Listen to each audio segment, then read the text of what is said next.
Hello everyone, welcome back to union channel English with Mamta Kesari. तो friends, आज की video में हम जानेंगे यूपी पीजीटी सैलरी 2024, यानी कि यूपी पीजीटी के पोस्ट पे 2024 में यदि आप ज्वाइन करते हैं तो आपकी फर्स्ट सैलरी होगी वो कितनी होगी। इसके पहले मैंने टीजीटी के लिए सैलरी बताया था 2024 का, और तो काफ़ी सारे कमेंट आए थे कि मैम पीजीटी का भी बताइए, तो इसलिए ये वीडियो आपके सामने। और कल मैंने एक वीडियो डाला था कि safe cut of her subject का कितना होना चाहिए।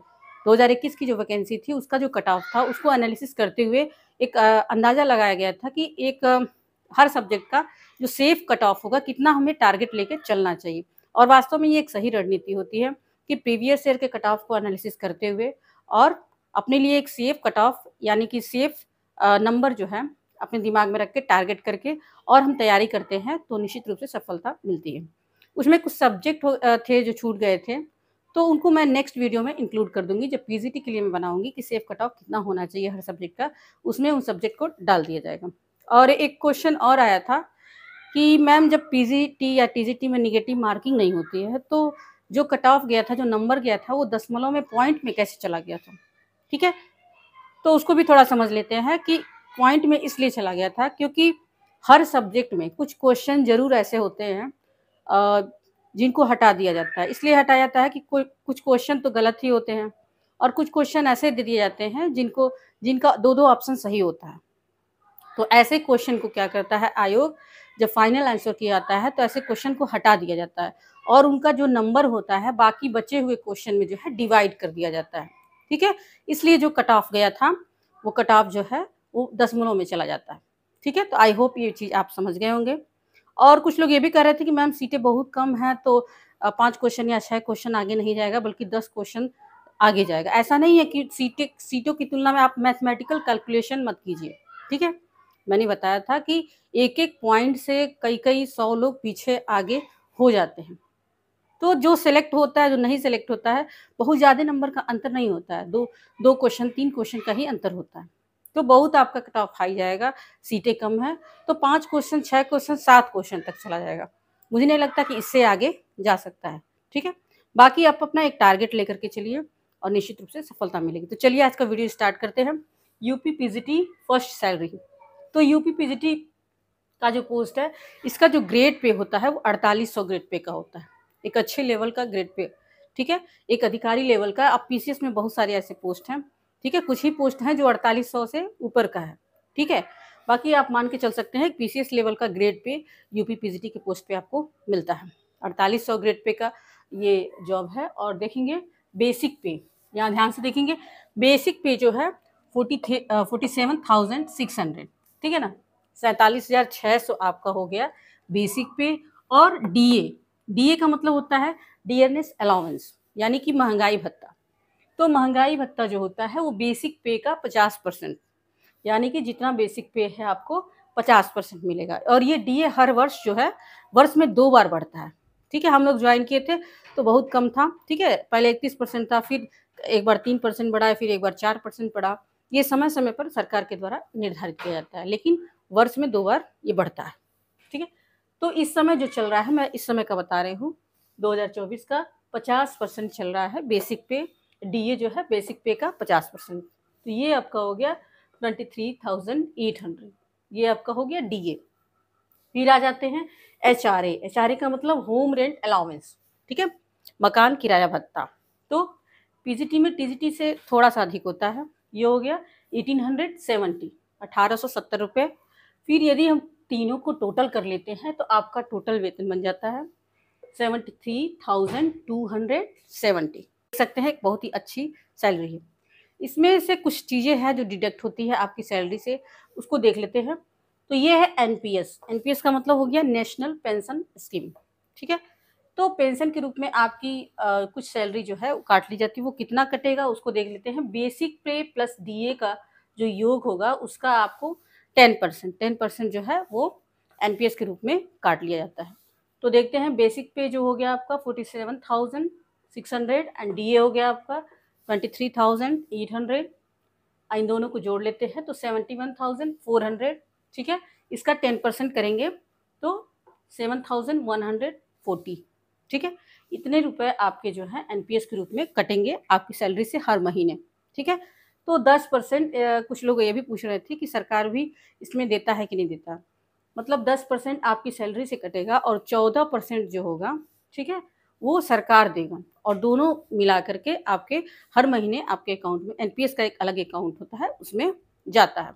और ये जो एनपीएस का जो भी धनराशि होगा ये आप निकाल सकते हैं जब आप रिटायरमेंट हो, आपका समय आता है रिटायर होने के बाद आपको 60% जो भी जमा होता है उसका 60% जो है आपको पूरा दे दिया जाता है और जो 40% बचता है उसको पेंशन के रूप में आपको हर महीने दिया जाता है, ठीक है। फिर देखते हैं सैलरी इन हैंड, आपके हाथ में कितना सैलरी यानी कि अकाउंट में कितना जाएगा उसको देखते हैं। तो ये टोटल जो सैलरी है 73,270 में से माइनस कर लेते हैं 7,140 जो कि एनपीएस के रूप में कटेगा। तो माइनस कर लेंगे तो ये आपका सैलरी हो जाएगा 66,130, 66,130 रुपये। ये आपकी फर्स्ट सैलरी होगी यूपी पीजीटी के पोस्ट पे, देख सकते हैं एक बहुत ही अच्छी सैलरी है। और ये ग्रामीण क्षेत्र का मैं बता रही हूँ, अगर आप शहरी क्षेत्र में ज्वाइन करते हैं तो एचआरए वगैरह आपका कुछ बढ़ जाता है तो हो सकता है 2,000 या 3,000 एक्स्ट्रा ही होगा। तो ये फर्स्ट सैलरी है, ठीक है। तो आप इस हिसाब से अनुमान लगा सकते हैं कि साल में 2 बार आपका डीए बढ़ता है, ठीक है, एक बार 3% कभी 4%, ठीक है, अक्सर इतना ही बढ़ता है। और वर्ष में एक बार आपका इंक्रीमेंट लगता है, इंक्रीमेंट जो होता है वो बेसिक पे का जो है 3% हर साल बढ़ता है, ठीक है। तो मान के चल सकते हैं कि हर साल आपका 6 से 7,000 रुपये हर साल आपका बढ़ेगा। अगर आपका सैलरी जैसे से बढ़ेगा तो आपका डीए भी उसी हिसाब से बढ़ेगा, आपका जो इंक्रीमेंट लगेगा वो भी एक्स्ट्रा लगेगा। तो ये फर्स्ट सैलरी आपकी होगी 66,130 रुपये और हर वर्ष आपका जितने ही पुराने होते जाएंगे आपकी सैलरी बढ़ती जाएगी। तो देख सकते हैं बहुत ही अच्छा सैलरी है और ये एक तरह से इसे मोटिवेशन के तौर पे भी आप ले सकते हैं, ठीक है ना। जब ऐसी चीज़ों को हम देखते हैं तो हम पढ़ने के लिए बहुत ज़्यादा उत्साहित हो जाते हैं। जब हमारा नौकरी नहीं लगा होता है, जैसे मैं अपनी अगर बात कर लूँ तो मैं प्राइवेट जॉब करती थी, उसमें 14,000 कुछ रुपये मेरी सैलरी थी। तो इतना ज़्यादा संघर्ष था उस समय, यही होता था कि काश कोई भी छोटा-मोटा क्लर्क ग्रेड का ही कोई जॉब लग जाता, गवर्नमेंट लग जाता, तो कम से कम इतना संघर्ष नहीं करना पड़ता, ठीक है ना, 25,000 30,000 का भी जॉब लग जाता। तो आप मेहनत कर रहे हैं तो किसी अच्छे बड़े पोस्ट के लिए कीजिए कि हमें लगे वास्तव में कि वाक़ई में मैं कुछ हूँ। तो अगर ईमानदारी से अपने प्रति ईमानदार हैं, मेहनत से नहीं घबराने वाले हैं, लगातार चलने वाले हैं, नेगेटिविटी को अपने ऊपर हावी ना होने दें, तो डेफ़िनेटली आपको अपना लक्ष्य पाने से कोई नहीं रोक सकता, ठीक है। तो इस वीडियो को एक मोटिवेशन के तौर पे लीजिएगा और उम्मीद है कि जो भी समय बचा हुआ है आप बर्बाद नहीं करेंगे और पूरे जी जान से अपनी तैयारी करेंगे। अपनी कमज़ोरी को पहचानिए कि कौन-सा टॉपिक है जो आपका कमज़ोर है, जिसमें आपका वीक पॉइंट है, ठीक है। प्रैक्टिस सेट को सॉल्व कीजिए और कल जो मैंने वीडियो बनाया था, ठीक है, देखिए एग्जैक्ट कट ऑफ कोई नहीं बता सकता कि कितना जाएगा, ठीक है, लेकिन हम एक टारगेट लेकर चल सकते हैं कि पिछले वर्ष अगर इतना गया था तो इस वर्ष अगर सीटें कम हैं तो उससे इतना क्वेश्चन ऊपर जा सकता है। मतलब उतना से आपको कम टारगेट लेके नहीं चलना है, ठीक है ना। और कोई चीज़ 1 या 2 दिन में नहीं होता है। ऐसे बहुत सारे कमेंट आते हैं कि मैम मेरा 40 क्वेश्चन सही हो रहा है, 60 क्वेश्चन सही हो रहा है, क्या हम ऐसा करें कि 100 से ऊपर हो जाए, ठीक है। तो कोई ऐसा कोई जादू की छड़ी नहीं है, कोई ऐसा शॉर्टकट तरीका नहीं है कि आप 60 से सीधे 100 क्वेश्चन पे पहुँच जाएँगे, ठीक है। सिर्फ़ उसका एक ही रास्ता है कि मेहनत करना है और आप अपने सिलेबस को पकड़िए। कोई भी चीज़ बड़ा या छोटा नहीं होता है, कोई भी चीज़ बहुत बड़ा नहीं होता है या असंभव नहीं होता है कि ये चीज़ नहीं हो पाएगा, ठीक है। जब मैं भी तैयारी करती थी तो टीजीटी हम लोग के लिए बहुत बड़ी बात थी। लोग जो होते हैं ना आपके आस-पास के, वो किसी भी चीज़ को इतना हुआ बना देते हैं, इतना बड़ा दिखा देते हैं कि ये चीज़ तो बहुत बड़ा है, अरे ये चीज़ तो सबके बस की बात नहीं है, ठीक है। जो 10-10 साल से 12 साल से जो तैयारी कर रहे हैं, उनका हो ही नहीं रहा है, तो हम लोग का कैसे होगा, ठीक है ना। तो डरना नहीं है इन सब बातों को सोच कर के, कोई भी चीज़ असंभव नहीं है। तो आपको बस सिलेबस पकड़ना है, जो सिलेबस है उनके एक-एक टॉपिक को देखिए, ठीक है। और ये नहीं सोचिए कि हमसे नहीं हो पाएगा। जब तक आप खुद पे विश्वास नहीं करेंगे, तब तक कोई भी चीज़ अचीव नहीं किया जा सकता। खुद पे भरोसा कीजिए और जो भी बुक्स, जो भी कोचिंग मटेरियल, जो भी चीज़ें आप पढ़ रहे हैं, उन पे भरोसा कीजिए, ठीक है। उसको कन्फ्यूज़न की दृष्टि से देखेंगे कि पता नहीं इसमें से मिलेगा कि नहीं मिलेगा, कहीं गलत ना हो जाए, ठीक है। तो हमेशा कन्फ्यूज़न में ही आपका समय कट जाएगा। तो सबसे पहले ज़रूरी है खुद पे भरोसा, उसके बाद जो भी स्टडी मटेरियल पढ़ रहे हैं, उस पे भरोसा रखिए और टाइम मैनेजमेंट है, आप सबका टाइम अलग-अलग होता है, यानी कि कोई जॉब कर रहा है, कोई कुछ कर रहा है, तो सबका टाइम मैनेजमेंट अलग तरीके से होता है। तो वो आप खुद ही डिसाइड कर सकते हैं कि किस टाइम आप बेहतर ढंग से स्टडी कर सकते हैं। ठीक है? तो बहुत ही सुनहरा मौका है और मैं बार-बार कहती हूँ कि आप लापरवाही ना करें, क्योंकि इसके बाद 2022 की वैकेंसी के बाद बहुत सारी चीज़ें बदल दी जाएँगी। जो नया आयोग आया हुआ है, उसमें जीके और जीएस के क्वेश्चन भी इंक्लूड कर दिए जाएँगे और भी बहुत सारा क्राइटेरिया जो है लगा दिया जाएगा। ठीक है?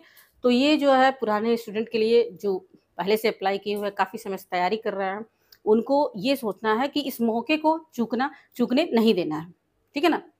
कि हमें अगले बार के लिए ना भरना पड़े, अगले बार के लिए फिर से वही भागा-दौड़, फिर से वही धक्के खाना, फिर से तैयारी करना, ये सब चीज़ें हमारी लाइफ में ना हो। जितनी जल्दी हम जॉब प्राप्त कर लेंगे, उतना जल्दी जो जीवन होता है उसमें एक स्थायित्व आ जाएगा और बहुत सारी चीज़ें होती हैं, बहुत सारे लोगों का जो नज़रिया होता है आपके प्रति बदल जाता है। समाज में एक अलग ही लेवल का सम्मान आपको मिलेगा।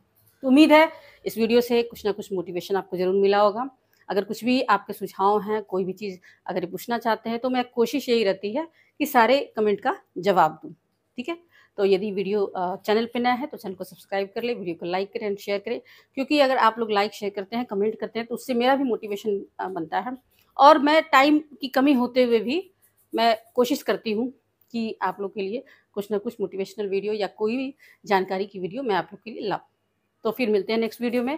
तब तक के लिए थैंक्स फॉर वॉचिंग।